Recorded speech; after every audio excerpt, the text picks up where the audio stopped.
The following is an Airwaves Media podcast. Hey folks, Moxie here. I'm experiencing another uptick in my chronic idiopathic pulmonary condition, and that meant that I wasn't up to doing the podcast this week. But luckily, there is an ample back catalog, so I reached back for a very important episode to rerun for this week. As a silver lining, this gives me more time to gear up for episode 200, and I do still need other podcasters to send in guest facts. So if you listen to the show and you have a podcast of your own, email me yourbrainonfacts@gmail.com. If you don't have a podcast but you listen to other podcasts, hop on my social media, Facebook and Instagram, Your Brain on Facts, Twitter, Brain on Facts Pod, TikTok, Moxie LaBouche. Boy, do I wish those were more consistent. And tag your favorite show so that I can invite them to be part of episode 200. But with no further ado, here's this week's episode. Whew, and now I have to go lay down.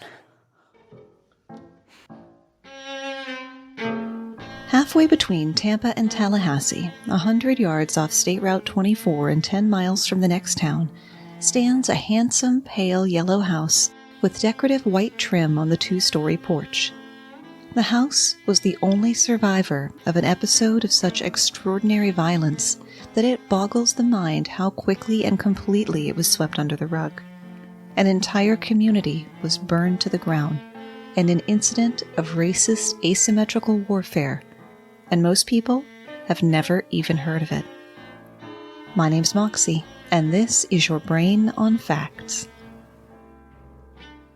The community had been, or technically still is, Rosewood, Florida. It was settled by both black and white people 20 years before the Civil War, but the Jim Crow segregation in the postbellum decades put a clear divide into the community. The town was incorporated in 1870 after it got a post office and a train stop, and was named Rosewood for the pink cedars that were also the base of its economy. Residents worked in lumber yards, mills, and even a pencil factory, until the cedars had been over-harvested and the factories began to close. Most of the white residents moved to nearby Sumner, all but one couple, John and Mary Wright, who ran the general store. They were kind to their neighbors and were known to slip candy to the black kids who hung out at the store, possibly because their own children had died young. The white flight continued into the 1920s, when Rosewood's population of about 200 was entirely black, plus the Wrights. The little hamlet got by just fine, until New Year's Day 1923. Over in Sumner, a woman named Fannie Taylor woke her neighbors, saying a black man had broken into her house and attacked her. Rather than alert the sheriff, her husband immediately gathered a group of men, including Klansmen who were in the area for a rally, and a tracking dog. The dog led them to the railroad tracks, which led to Rosewood. The mob, which would grow to be 300 strong, got it in their head that they were looking for a black man named Jesse Hunter who had escaped from a chain gang. The dog ran through the open door of a house and back out to a set of wagon tracks. When the homeowner swore that no one else had been in his house, the mob tied him to the back of a car and dragged him down a dirt road. Then they tracked down the owner of the wagon whose tracks the dog had sniffed at. When he also claimed ignorance and innocence, the mob mutilated and killed him. The mob came to the house of Sarah Carrier, the tailor's laundress. 24 people, most of them children, were hiding inside, having heard what was going on, already driven out of their homes by fear. For whatever reason, the mob was sure that Carrier was hiding Jesse Hunter. They fired on the house, and Carrier's sons returned fire. When it was over, both Sarah and her son Sylvester Carrier had been fatally shot, though Sylvester had managed to kill 2 of their assailants. Had anyone bothered to talk to Sarah Carrier about Fannie Taylor, she would have been able to tell them about Taylor's lover, her white lover, who she had been with before the attack. As the mob kicked in the front door of the Carrier house, the people hiding inside fled out the back door to the relative safety of the nearby swampy woods. Not all were able to get away, though. Carrier's other son, James, was found by the mob, who reportedly made him dig his own grave before killing him. The newspapers of the nearby towns caught wind of what was happening. They ran exaggerated retellings of the siege of the carrier house and blatantly false reports of roving bands of armed black citizens. Seeing that, even more white men poured into Rosewood, believing that a race war had broken out. Apparently, it's only a race war when the race you're targeting fights back. The manhunt and terror campaign wasn't confined to that single night, but stretched on for nearly a week. The longer the mob failed to find Hunter, the more agitated and angry they became. They weren't about to go home empty-handed, not when the honor of a white woman was on the line. So they put Rosewood to the torch, starting with their church. The mob set fire to homes and shot the people who fled the flames. One woman, Lexi Gordon, sent her children into the woods to hide as the mob approached, but she was sick with typhoid fever and couldn't run with them. The mob shot her as she tried to hide under her burning house. So it went for days. Florida's governor offered to send in the National Guard to help, but the sheriff declined, saying that he had the situation under control. The sheriff did help some black residents to flee, but he definitely did not have the situation under control, not by even the most generous interpretation of the phrase. The terror almost subsided, but gained momentum again on January the 7th, when more men joined the mob to finish off the town. They burned every building still standing, every building except one, the home of Rosewood's only white family. Some of the residents who didn't escape into the swamp ran to the Wrights' house. John and Mary hid people in their attic, in their closets, even in their well, anywhere they could put a person to try to keep them safe. John even persuaded the white conductors of a freight train that came through town to take people with them. The conductors agreed, but only women and children. They didn't want to risk drawing the attention or the anger of the mob by helping black men to escape. When it was over, after more than a week of murder, arson, and terror, official reports said that only 8 people had been killed, 2 white and 6 black. Survivors counted at least 27 dead. Minnie Lee Langley recalled stepping over several bodies on the porch of Sarah Carrier's house after the mob left. While claims that as many as 150 were killed have been refuted, the number was almost certainly higher than reported. In the years before the massacre at Rosewood, Florida had more lynchings per capita than any other state. Several eyewitnesses claimed to have seen a mass grave filled with black bodies. One remembered a plow brought from nearby Cedar Key that covered 26 bodies. By the time anyone took a serious interest in finding out the truth, most of the witnesses were dead. Those who remained were often too elderly and infirm to be of much help. Whether it was 6 dead or 60, there were 0 arrests for the violence in Rosewood. No one returned to their homes to rebuild. Even John Wright, who had saved so many of his neighbors, met a miserable end. The white people in the surrounding towns knew that he helped black people during the siege, and he was ostracized. He turned to the bottle and died of exposure after passing out outside one night. A historic marker stands on the side of the road near the house. Some people stopped to shoot pictures of it. Others just stopped to shoot it. The current owner put the house up for sale when it became too much for her to keep up in her old age. Her realtor daughter and son-in-law were careful where and how they advertised the house. The Rosewood Heritage Foundation started a campaign to purchase the home, but were unable to secure the $500,000 asking price. The house sold earlier this year for $300,000, though the new owners haven't made their intentions for the property public. In contrast to the little whistle-stop town of Rosewood, the Greenwood neighborhood of Tulsa was prosperous and bustling, but that didn't save them from Rosewood's fate. In fact, it may have acted as a catalyst. Oklahoma had a considerable history for the African American population. In the 1830s, it was settled by the Seminole and Cherokee who had been forced off their lands in the southeast, the infamous Trail of Tears. The region was called the Indian Territory until it was halved after the Civil War, creating Oklahoma, which was rapidly settled in 1889 when 50,000 settlers raced to claim 2 million acres of land in a single day. Yes, the thing from the movie Far and Away. Many of the homesteaders, cowboys, ranchers, and farmers were black. In the next decade, the black population in the region rose from 3,000 to 55,000. More people of all races came to the territory in 1905 when oil was discovered. No sooner had Oklahoma become an according to Hoyle state in 1907, the first bill in its legislature established racial segregation. The wealth from the oil boom stayed within the white community in the south side of Tulsa, with only a small portion trickling to the black community in the north side of the city. There were needs in northern Tulsa, and young black entrepreneurs filled them. The first business started within the community was a grocery store, and before long there were over 100 black-owned businesses, including schools, theaters, and 15 doctors' offices to serve their underserved community. Greenwood was a place where a black person could make a name for themselves. It became so prestigious and well known throughout the country that Booker T. Washington coined the term Negro Wall Street of America, and many have since referred to it as the Black Wall Street. Therein lay the problem. Those 50 blocks of economic independence and even prosperity were a threat to white supremacy.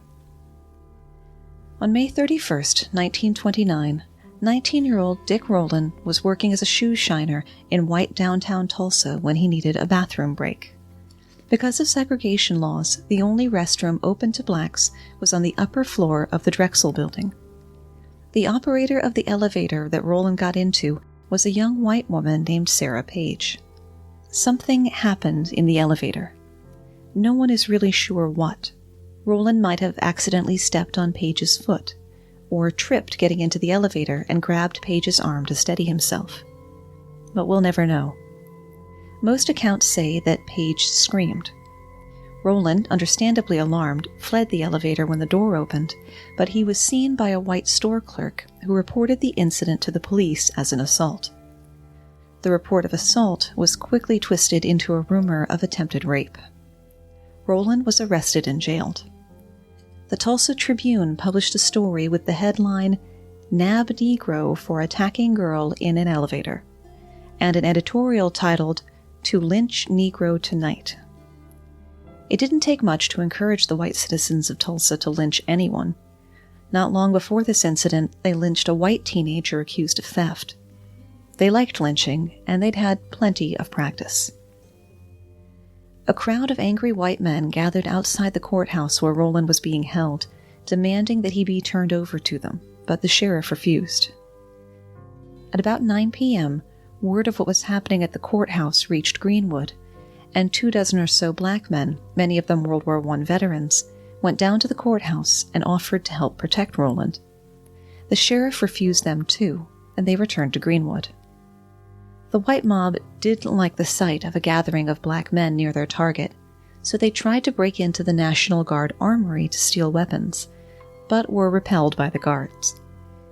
Word on the street in Greenwood became that the white mob was storming the courthouse, so another group of black men, 3 times larger than the first, went back to the courthouse and offered their services again and were again declined. As they were leaving, a white man tried to take the weapon from the hands of a black veteran, and a shot was fired. It was the starter pistol on the race to end Greenwood. The black men, outnumbered, retreated to Greenwood, and the white mob followed. There were gun battles in the streets. The police eventually got involved by joining the white mob. Some city officials even deputized and armed white men and sent them into the fray. As the number of white attackers grew, so did rumors of black reinforcements from other towns, which escalated the violence. No one was safe. As dawn broke, thousands of white men were looting and burning Greenwood, even threatening to kill firefighters who showed up to contain the blaze. It's even been reported more recently that private airplanes were used to drop kerosene bombs on houses. White men perched in high places performed Negro reconnaissance missions, shooting at black people on the ground. Martial law had to be declared. The National Guard arrived before noon the next day. While they did help put out the fires, literally, they also imprisoned many black Tulsans. By the following day, 6,000 black people were under armed guard at the local fairgrounds, which had been converted into an internment camp, and not the only one in the city either. The worst the white mob faced was having their weapons confiscated. According to a later estimate by the Red Cross, some 1,200 houses were burned. 215 others were looted but left standing. Stores, hotels, newspapers, a school, a library, multiple churches, and a hospital were severely damaged or destroyed outright. According to estimates, at least 300 people died in Tulsa that night. 10,000 were left homeless. By the end of the chaos, 50 square blocks had been completely razed. Black Wall Street was destroyed. Next time you're downtown, walk 5 blocks in one direction. Turn and walk 10 blocks. Then turn and walk 5. Turn and walk 10 again until you're back where you started. That's how large an area the mob destroyed. Dick Rowland, whose arrest had been the ignition, was cleared of all charges, surprisingly, and immediately fled the city, less surprisingly. Even when the fires were out, it wasn't over. After being released from prisons and internment camps, black citizens were required to wear green tags wherever they went, analogous to the yellow Star of David that would be used in World War II. Most of them were left homeless, the majority of Greenwood's population, and they were forced to live in tent cities for as long as a year, straight through the winter. Some politicians and local businessmen expressed shame over the massacre and established a reconstruction committee. Don't get your hopes up. This just let them seize more black-owned land for industrial purposes. Even as Greenwood tried to rebuild, a fire ordinance was passed that made new construction prohibitively expensive. A black lawyer named B.C. Franklin set up a law office in one of the tents and proceeded to challenge the ordinance in court. The Oklahoma Supreme Court declared in his favor, allowing Greenwood residents to begin to rebuild. To the surprise of absolutely no one, there were no arrests. A state grand jury blamed the conflict on black agitators. No white person involved in the Greenwood massacre ever saw the inside of a prison.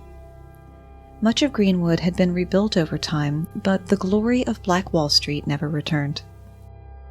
To tell us more about the aftermath and why the story is so poorly known, please welcome Mark from the Conspirators podcast. Even though the events in Tulsa quickly became national news, they just as quickly faded from the public consciousness. Within just a few years, it seemed like no one wanted to talk about what happened in Greenwood, or even remember it. Few history books ever mentioned the incident, and even the Tulsa Tribune, the newspaper that ran the original editorial that helped spark the violence, didn't mention it once when they ran a piece several years later about the history of Tulsa. By the time the smoke cleared and people were able to sift through the rubble left behind in Greenwood, at least 10,000 residents were left homeless. Estimates say that at least $2 million in personal and property damage was done. That's equivalent to $32.25 million in today's money. No one ever received any compensation for their losses. The insurance companies declared the entire incident a riot, which had a distinct legal difference from calling it a massacre. This meant they didn't have to pay a dime to anyone. The state attorney general, S.P. Freeling, created a commission to determine the cause of the destruction. But in the end, the all-white jury attributed the violence to the acts of black rioters. In the end, although 27 cases were brought before the courts, as well as 85 separate indictments, no one was ever convicted of their actions. The toll in human lives is the hardest to determine in the Tulsa massacre. It is known that around 800 people were admitted to the local hospitals after the incident, but even today the overall death toll remains in contention. The Tulsa Tribune initially reported on June 1, 1921, that 9 white people and 68 black people were killed in the massacre.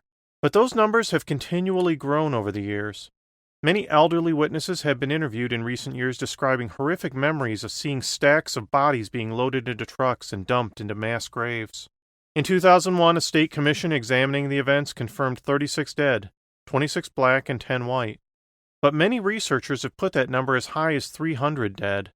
In December 2019, researchers from the University of Oklahoma identified a possible mass grave in Oak Lawn Cemetery. They believe that a 30-foot-long trench they discovered may hold as many as 100 bodies buried beneath.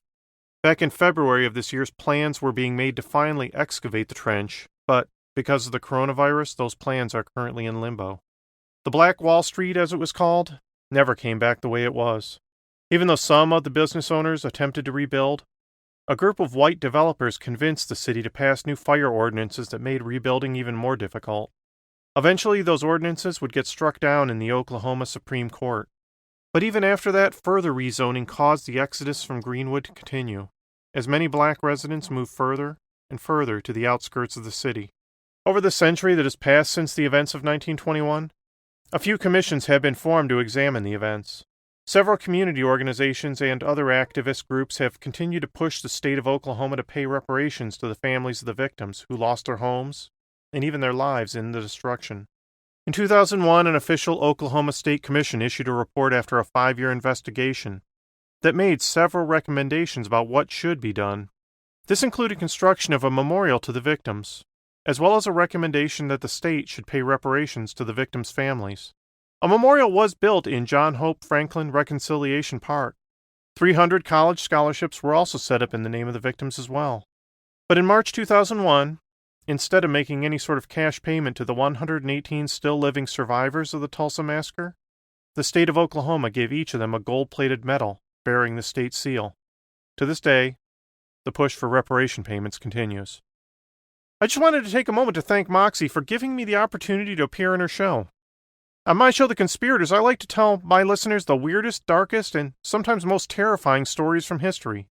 If you're interested in checking out The Conspirators, you can find us in most of the places you get your podcast. Thanks again, Moxie, for having me. Thanks, Mark. Now, my younger listener may be thinking, yeah, but that was like 100 years ago. So what? For you, it seems like another world. For others, it's an indelible part of their life.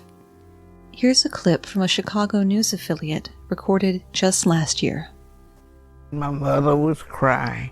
Juanita Mitchell, today 107, carries a childhood memory, the frightening noise of a mob right outside of her home. What was the noise like?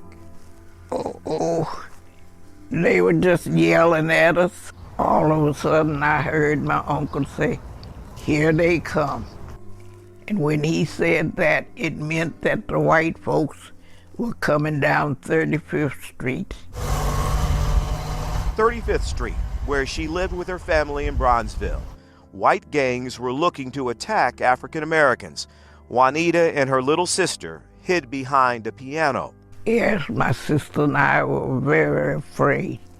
We didn't know what to expect. Just one sliver of the violence that engulfed Chicago 100 years ago this week, when Juanita Mitchell was 7 years old.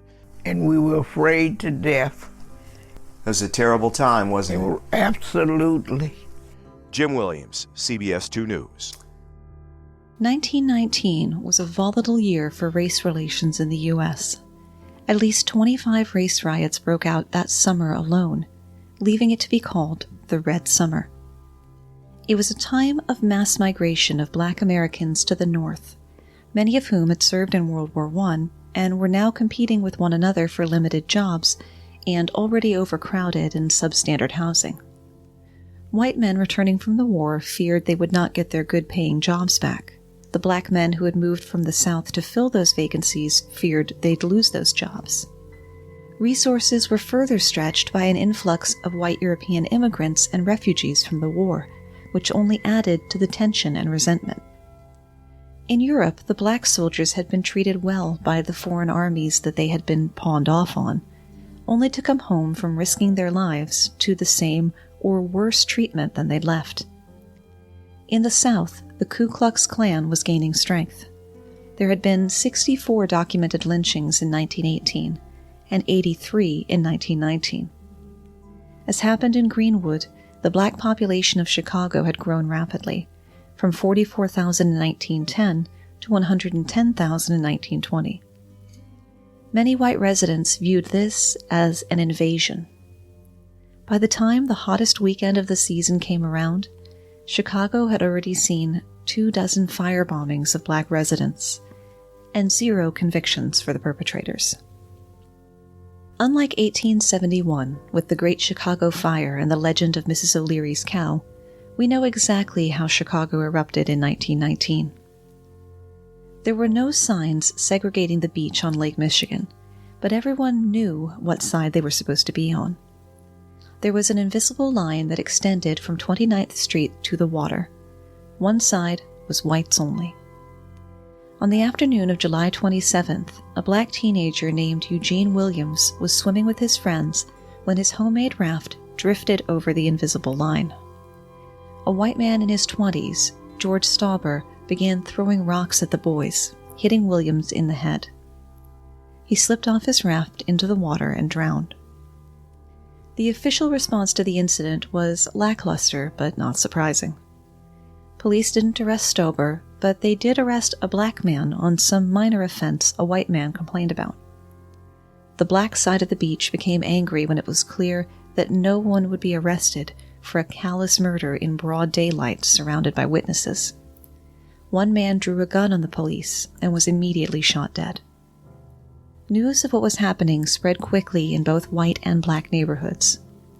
According to one historian, that night an Irish-American gang went to the south side of Chicago and began attacking people. These gangs called themselves athletic clubs. One member of the Hamburg Athletic Club, 17-year-old Richard Daley, would go on to be the mayor of Chicago from 1955 to 1976, though he always claimed he hadn't participated in the violence. For the next week, battles raged in Chicago. Having learned from the recent East St. Louis riot, Chicago quickly stopped their streetcars to try to contain the violence.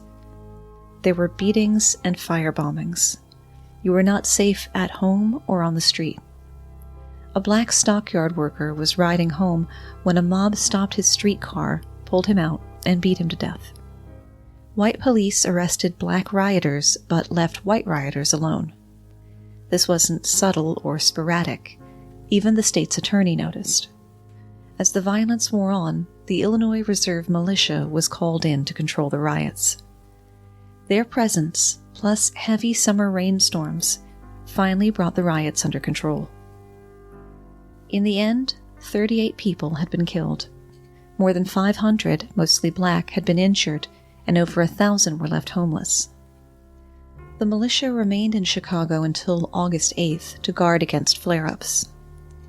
The riots were a major factor in the expansion and hardening of racial segregation in Chicago, which was then the second most segregated city in the United States after Detroit.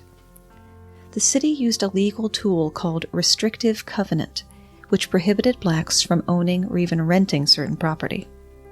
By the time the Supreme Court declared such covenants unconstitutional in 1948, millions of homes were already restricted, making it effectively impossible to move outside of segregated neighborhoods. And that's where we run out of ideas, at least for today. I will let poet and author Carl Sandburg finish up for us today. So on the one hand, we have blind, lawless government failing to function through police ignorant of Lincoln, the Civil War, and the Emancipation Proclamation, and a theory sanctioned and baptized in a storm of red blood. And on the other hand, we have a gaunt, involuntary poverty from which issues the hoodlum. Definitely also check out his poem, Hoodlum. Remember that you can always find the sources and the script for the episode at yourbrainonfacts.com. Thanks for spending part of your day with me, and stay safe.